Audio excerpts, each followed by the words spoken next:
વાત રાજકોટની જ્યાં ફરી એકવાર રફતારનો કહેર સામે આવ્યો। હિટ એન્ડ રનની ઘટનામાં એક યુવકનું મોત નીપજ્યું। સિદ્ધરાજસિંહ જાડેજા નામના યુવકને અજાણી કારના ચાલકે ટક્કર મારી। મૃતક સિદ્ધરાજસિંહ જાડેજાના બુલેટને અજાણી કારના ચાલકે ટક્કર મારી। ઘટનામાં ગંભીર રીતે ઇજાગ્રસ્ત સિદ્ધરાજસિંહનું સારવાર દરમિયાન મોત નીપજ્યું। 8 દિવસ પહેલા જ મૃતક સિદ્ધરાજના થયા હતા લગ્ન। સિદ્ધરાજના મોતથી પરિવારમાં ફરી વળ્યું શોકનું મોજું। આ વિશે વધુ માહિતી આપવા રાજકોટથી અમારા સંવાદદાતા જોડાઈ ચૂક્યા છે। આખી ઘટના કઈ રીતે બનવા પામી છે? અજાણ્યા કાર ચાલક વિશે કોઈ ભાડ મળી કે કેમ?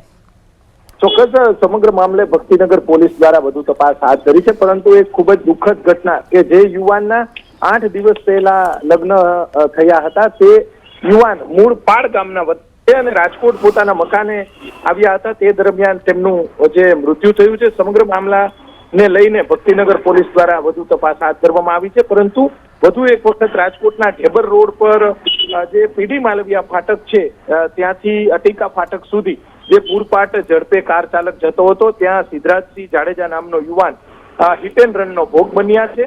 અને સમગ્ર મામલે જે પોતે બુલેટ લઈને જતા હતા ત્યારે કારની ઠોકરે તેમનું જે મૃત્યુ થયું છે। ઘટનામાં ગંભીર રીતે ઘાયલ થયા હતા 30 વર્ષીય યુવાનનું 8 દિવસ પહેલા જ જે મૃત્યુ થયું હતું। રાજકોટ નજીક આવેલા પાડ ગામના આ યુવાન વતની છે। આશાસ્પદ યુવાનનું જે મૃત્યુ થતા પરિવારજનોની અંદર ખૂબ જ કલ્પાત જોવા મળતો હતો અને જે 8 દિવસ પહેલા જ આ યુવાન છે તેમના જે લગ્ન થયા હતા અને સિદ્ધરાજસિંહ જાડેજા જે ખૂબ જ બહોળું મિત્ર વર્તુળ પણ રાજકોટની અંદર ધરાવે છે ત્યારે ગઈકાલે સિવિલ હોસ્પિટલ ખાતે પણ મોટી સંખ્યામાં તેમના પરિવારજનો, મિત્રો આ તમામ લોકો ઉપસ્થિત હતા અને સમગ્ર મામલે પોલીસ દ્વારા તટસ્થ તપાસ કરી અને કાર ચાલક વિરુદ્ધ કાયદેસરની કાર્યવાહી હાથ ધરવામાં આવે તેવી માંગ કરવામાં આવી છે।